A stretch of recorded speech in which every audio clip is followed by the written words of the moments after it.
그 자유한국당 시절에 이제 비상대책위원회 하셨던 이제 임명진 전 목사 같은 경우 비판을 좀 하셨어요. 네.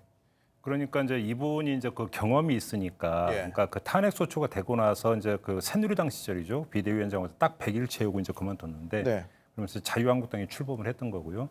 근데 이분이 이제 오늘 이야기를 했던 것은 이거예요. 비대위원장이 힘을 갖기 위해서는 실질적 권한이 있어야 되는데, 예를 들어서 공천권을 행사를 한다든지, 그래서 그러니까 뭐 대권에 어떤 도전한다든지 이런 어떤 실질적인 권한이 없는 상태에서 비대위원장은 아까 이제 그 말씀 정말 잘하셨는데 반성의 외주화. 자기들이 반성을 해야 하는데 외부에서 비대위원장 딱 모셔다 놓고 반성은 당신이 하세요. 그러다가 어느 시점 지나서 이제 그 분위기가 어떤 선거 패배에 대한 어떤 그 지탄 분위기가 좀 가라앉으면 나가주세요. 예. 라고 하는 이 과정이 반복이 됐는데 김종인 위원장 같은 경우도 종신으로 비대위원장을 하지 않는 이상은 지금 권한도 없는데 뭐 실제로 본인이 뭐 대표권을 행사한다고 해도 그러니까 공천권이나 이런 실질적 권한이 없다면 똑같은 운명에 처할 가능성이 있다. 이렇게 아주 비관적으로 전망을 하시더라고요. 넘어갈까요?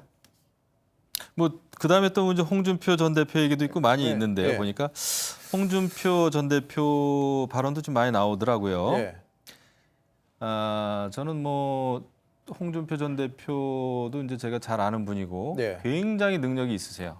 굉장히 능력이 있고 감각이 뛰어나고 그래서 제가 받은 느낌은 이분은 큰 일을 할 뿐 또는 큰 일을 망칠 뿐이다. 망칠 수 있는 분이다. 그러니까 능력이 있다는 거예요, 그만큼. 저는 이분의 이제 장점도 알고 또 단점이야 뭐 국민들이 뭐 재작년에 또 지방선거에서도 이제 좀 이미지는 좀 안 좋으셨잖아요. 네. 근데 이런 분들이 있습니다. 그다음에 우리 당에 그 잠재적인 그 대권 주자들이 있죠. 왜 없습니까? 있고 또 지금 또 어디선가 저는 만들어지고 있다 생각을 합니다. 그런데 염두에 둬야 될 것은 저는 경험은 굉장히 중요하다 생각을 합니다. 우리 당이 지금 30대 40대 기술원 얘기도 나오더라고요. 예. 근데 아까 그 박용진 의원이 아주 좋은 얘기 했는데 그 열심히 듣고 계셨고요. 예, 그럼요. 예.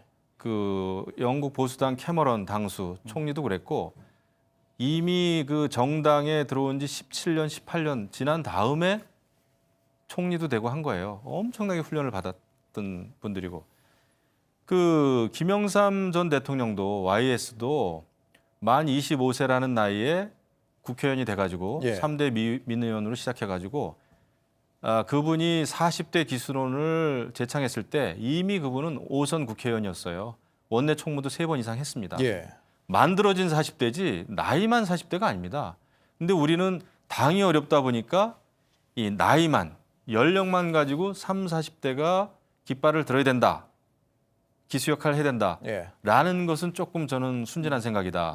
오히려 30, 40대가 정치를 할 수 있는 그 토양, 예. 40대 기술원이 중요한 게 아니라 40대 저는 풀뿌리론이 중요하다. 예. 지역에서 출마할 수 있는 경제적인 여력, 후원 제도, 예. 이런 분들이 당협위원장이 될 수 있는 그 발판을 만들어 주고 말이죠. 그리고 급하다고 해서 다른 험지로 보내가지고 떨어뜨리지 말고 그 지역에서 뿌리 박을 수 있게 예. 그런 정치인을 만드는 토양을 만드는 게 중요하지. 자꾸 그냥 간판으로만 생각하니까 간판은 자꾸 갈잖아요.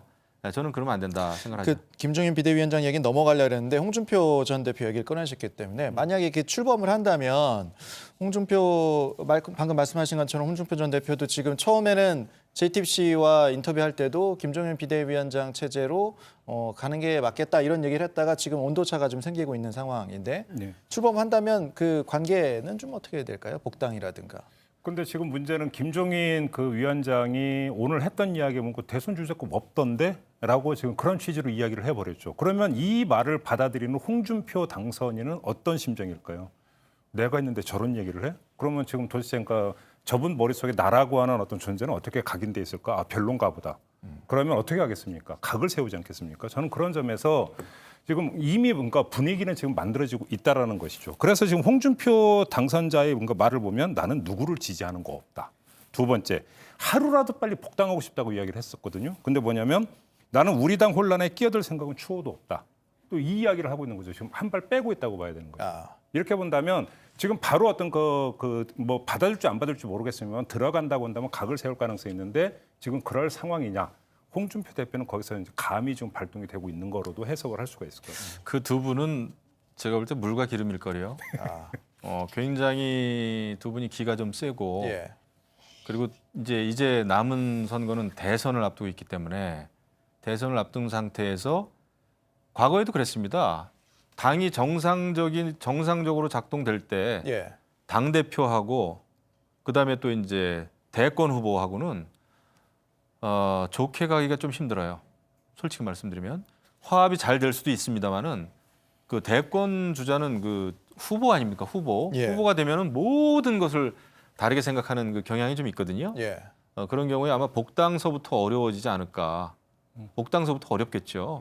그 홍준표 대표의 그 굉장히 열정적인 비판을 김종인 예비 비대위원장이 받아들일 수 있을까요? 저는 못 받아들인다고 그러니까 봐요. 복당 결정도 서두를 이유가 없다고 지금 이야기를 하는 거 보면 그러니까 이미 대충 그림은 벌써 그려지고 있다고 봐야 되겠죠.